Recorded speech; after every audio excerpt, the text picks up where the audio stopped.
ਬੀਤੇ ਦਿਨ ਆਮ ਆਦਮੀ ਪਾਰਟੀ ਦੇ 6 ਰਾਜ ਸਭਾ ਮੈਂਬਰ ਪੰਜਾਬ ਦੇ ਜਿਹੜੇ ਆ ਉਹ ਬੀਜੇਪੀ ਦੇ ਵਿੱਚ ਚਲੇ ਗਏ ਨੇ। ਆਪਣੇ ਆਪ ਨੂੰ ਉਹਨਾਂ ਨੇ 2/3 ਬਹੁਮਤ ਤੋਂ ਬਾਅਦ ਦੇ ਵਿੱਚ ਮਰਜ ਕੀਤਾ, ਜਿਸ ਤੋਂ ਬਾਅਦ ਦੇ ਵਿੱਚ ਪੰਜਾਬ ਦੀ ਸਿਆਸਤ ਇਸ ਵਕਤ ਗਰਮਾਈ ਹੋਈ ਹੈ। ਮੁੱਖ ਮੰਤਰੀ ਲਗਾਤਾਰ ਇਸ ਗੱਲ ਦਾ ਦਾਅਵਾ ਕਰ ਰਹੇ ਨੇ ਕਿ ਕੇਂਦਰੀ ਏਜੰਸੀਆਂ ਦੀ ਵਰਤੋਂ ਕਰਨ ਤੋਂ ਬਾਅਦ ਦੇ ਵਿੱਚ ਦਬਾਅ ਜਿਹੜਾ ਉਹ ਮੰਤਰੀਆਂ ਦੇ ਉੱਤੇ ਤੇ ਰਾਜ ਸਭਾ ਮੈਂਬਰਾਂ ਦੇ ਉੱਤੇ ਪਾਇਆ ਗਿਆ, ਜਿਸ ਤੋਂ ਬਾਅਦ ਦੇ ਵਿੱਚ ਉਹਨਾਂ ਨੇ ਆਪਣੇ ਆਪ ਨੂੰ ਬੀਜੇਪੀ ਦੇ ਵਿੱਚ ਮਰਜ ਕੀਤਾ ਹੈ। ਇਸ ਵਕਤ ਸਾਡੇ ਨਾਲ ਸਾਰੇ ਮਸਲੇ ਦੇ ਉੱਤੇ ਹਿਮਾਚਲ ਦੇ ਸਾਬਕਾ ਮੁੱਖ ਮੰਤਰੀ ਤੇ ਇਸ ਵਕਤ ਦੇ ਵਿਰੋਧੀ ਧਿਰ ਦੇ ਨੇਤਾ ਜੈਰਾਮ ਠਾਕੁਰ ਸਾਡਾ ਮੌਜੂਦ ਨੇ।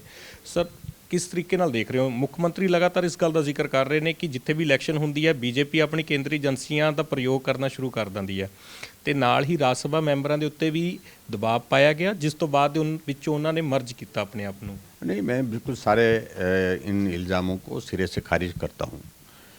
आवश्यकता ही इन सारी चीज़ों की नहीं है।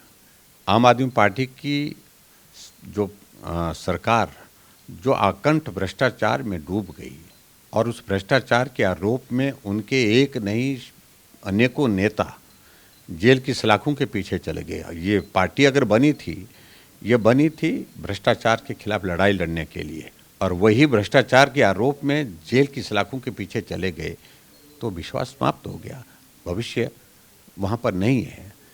और जो आदमी वहाँ पर ऐसे लोग थे जो ईमानदारी के साथ पार्टी में सच्चे मन के साथ काम करने के लिए आए थे, उनको घुटन महसूस हुई और उनको लगा कि जिस लक्ष्य के लिए हम आए थे इस पार्टी में, जिस मकसद को लेकर के हम काम कर रहे थे इस पार्टी में, वो लक्ष्य ही समाप्त हो गया है, वो मकसद ही नहीं रह गया है।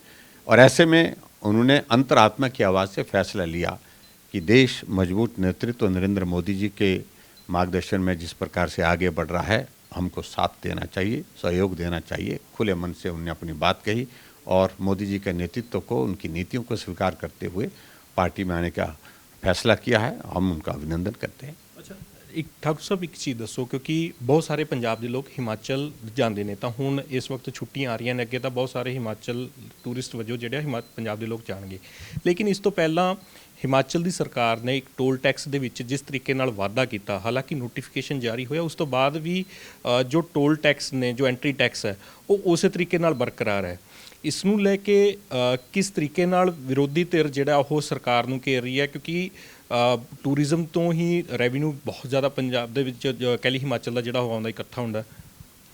देखो, हमने इस मुद्दे को लेकर के विधानसभा के अंदर बहुत ज़बरदस्त विरोध किया और विरोध के साथ साथ वॉकआउट भी किया, प्रदर्शन भी किया इस बात को लेकर के, क्योंकि हिमाचल प्रदेश एक टूरिस्ट डेस्टिनेशन है, इंटरनेशनल टूरिस्ट डेस्टिनेशन, बहुत दुनिया भर का टूरिस्ट आता है। और हिमाचल प्रदेश में एंट्री फीस जो है बहुत, उसमें जो इंक्रीज़ की गई है, बढ़ोतरी की गई, वो बहुत ज़्यादा कर दी गई। इसका हमने विरोध किया। और दूसरी बात यह है कि टूरिस्ट हिमाचल प्रदेश में आएगा तो हिमाचल की आय बढ़ेगी, हिमाचल के आय का ज़रिया है, रोज़गार का ज़रिया है। और पंजाब के लोग जो हमारे साथ में एडजॉइनिंग का हमारा स्टेट है, पंजाब है, हरियाणा है, और वहाँ के लोगों का रिश्ता हमारे साथ है, रिश्तेदारियाँ हमारे साथ हैं। सुबह शाम आना जाना, दुख में सुख में एक बार नहीं अनेकों बार होता है। और ख़ासतौर से जो बॉर्डर डिस्ट्रिक्ट हमारे हैं, पंजाब के साथ लगते हैं, हरियाणा के साथ लगते हैं, वहाँ के लोगों को बहुत बड़ी कठिनाई का सामना करना पड़ रहा है।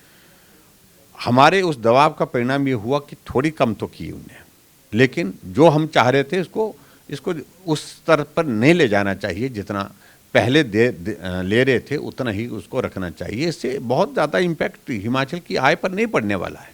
आने वाले समय ਦੇ ਵਿੱਚ ਦੁਬਾਰਾ ਗੱਲਬਾਤ ਕੀਤੀ ਜਾਵੇ कि मुख्य मंत्री ਨਾਲ ਕੀ एंट्री टैक्स है उसनों घटाया जाए।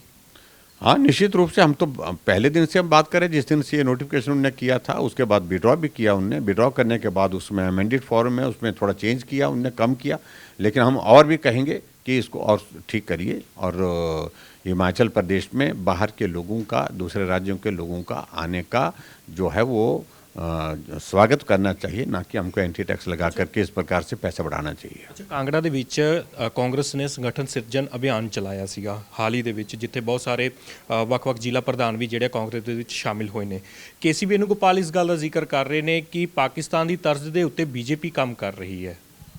देखिए, ऐसा है कि उनको, मुझे लगता है कि हिमाचल के लोगों के बारे में जानकारी ही नहीं है। हिमाचल देवभूमि है और देवभूमि हिमाचल प्रदेश में ऐसे शब्दों का इस्तेमाल अगर कांग्रेस पार्टी के नेता करें तो मैं समझता हूँ कि कतई उचित नहीं है। जो भी बोला उनने दुर्भाग्यपूर्ण है। और यहाँ हिमाचल प्रदेश में जो मर्जी करे, और मालूम पड़ा कि राहुल गांधी भी आ रहे हैं, वो आए ना, तीनों राहुल गांधी आ रहे ने, कोई इम्पैक्ट दिखूगा? कोई असर नहीं। आपको तो मैं कोई आपको तो कि पूरा तमाशा बन चुका है कांग्रेस का नेतृत्व, और हिमाचल प्रदेश में कांग्रेस की ऐसी हालत आने वाले समय होगी जो कांग्रेस की आज से पहले कभी नहीं हुई है। किस हालात तक कांग्रेस सरकार जा सकती है, ਜਾਂ ਕਿੰਨੇ ਕੁ ਸੀਟਾਂ ਤੇ ਆਉਣ ਵਾਲੇ ਸਮੇਂ ਦੇ ਵਿੱਚ ਰਹਿ ਸਕਦੀ, ਕਿੰਨਾ ਕੁ ਸਮਾਂ ਚੱਲ ਸਕਦੀ ਹੈ ਸੁੱਖੂ सरकार के? देखिए, सरकार कितना चलेगी, गिरते पड़ते चल रही है। सरकार चल कहाँ रही है, गिरते पड़ते चल रही है। उनके ही वरिष्ठ नेता उनके ऊपर गंभीर आरोप लगा रहे हैं, गंभीर आरोप लगा रहे हैं मुख्यमंत्री के ऊपर, मंत्रियों के ऊपर, सरकार के ऊपर, काम करने के तौर तरीके पर। और इसलिए उनकी बारे में हम ज़्यादा नहीं कहना चाहते, सिर्फ इतना ही कहना चाह रहे हैं कि हिमाचल प्रदेश में जब चुनाव होगा तो कांग्रेस की सफाई होगी। ਉਸ ਤੋਂ ਪਹਿਲਾਂ ਜੋੜ ਘਟਾਓ ਦੀ ਰਾਜਨੀਤੀ ਚੱਲੇਗੀ? देखिए, राजनीति में तो किसी चीज़ के लिए मना नहीं किया जा सकता, कुछ भी हो सकता है। Thank you. ਬਹੁਤ ਬਹੁਤ ਸ਼ੁਕਰੀਆ। ਸੋ ਜੈਰਾਮ ਠਾਕੁਰ ਸਾਡੇ ਨਾਲ ਮੌਜੂਦ ਸਨ, ਜਿਨ੍ਹਾਂ ਨੇ तमाम ਵੱਖ-ਵੱਖ ਮੁੱਦਿਆਂ ਦੇ ਉੱਤੇ ਖੁੱਲ੍ਹ ਕੇ ਵਿਚਾਰ ਵਟਾਂਦਰਾ ਜਿਹੜਾ ਉਹ ਕੀਤਾ ਹੈ, ਤੇ ਹਾਲ ਫਿਲਹਾਲ ਕਿਸ ਤਰੀਕੇ ਨਾਲ ਹਿਮਾਚਲ ਦੀ ਜਿਹੜੀ ਗਵਰਨਮੈਂਟ ਚੱਲਦੀ ਹੈ ਤੇ ਕਿਸ ਤਰੀਕੇ ਨਾਲ ਵਾਰ ਪ੍ਰਤੀਵਾਰ ਜਿਹੜੇ ਆ ਰਹਿੰਦੇ ਨੇ, ਇਹ ਵੀ ਤਸਵੀਰ ਦੇਖਣ ਯੋਗ ਰਹੇਗੀ। ਵੀਡੀਓ ਜਰਨਲਿਸਟ ਜਸਪ੍ਰੀਤ ਦੇ ਨਾਲ ਮੈਂ Samarpreet Singh, Panchkula, daily post news.